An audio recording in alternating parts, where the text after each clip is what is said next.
That skill presents comparing and representing exponents.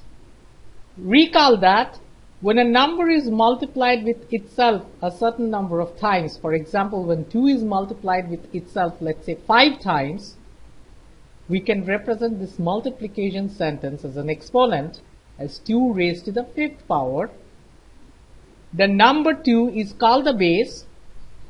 The base is the number that appears in the multiplication sentence, and the number 5 is called the exponent or the power, and that is the number of times the base appears in the multiplication sentence. So we have 5 2's over here. That's why the exponent is 5. When two numbers have the same exponent, and if you want to compare them, for example, if you want to figure out which is more between 4 raised to the second power, also called 4 square, and 6 raised to the second power, or 6 square, because you have the same exponents, you want to compare the bases. Because 4 is less than 6, so 4 raised to the second power is going to be less than 6 raised to the second power. And you could actually easily verify this with these numbers. 4 square is nothing but 4 times 4, which is 16. And 6 square is 6 times 6, which is 36. And obviously, 16 is smaller than 36.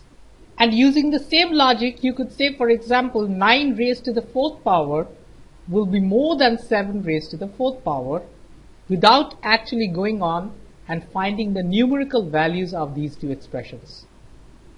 I have a problem for you. Would you like to try that out? I have a sequence of numbers. I'm going to give you a few of them, and I want you to fill out the rest. And I'm going to start with 1, and then write a 4, then write a 9, then write a 16, and then leave 3 blanks for you to be filled out,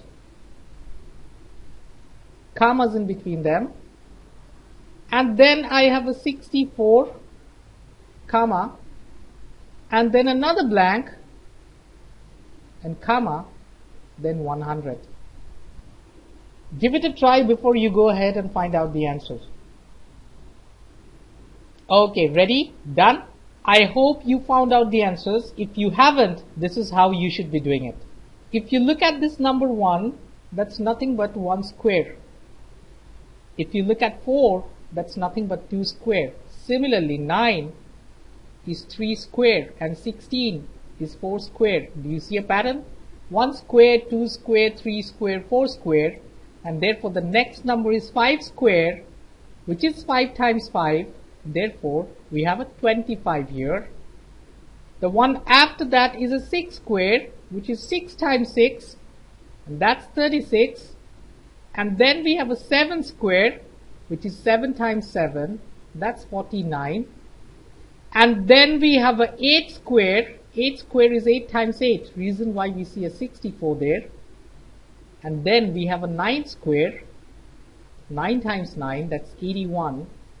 And finally, 100 is nothing but 10 times 10, which is 10 square.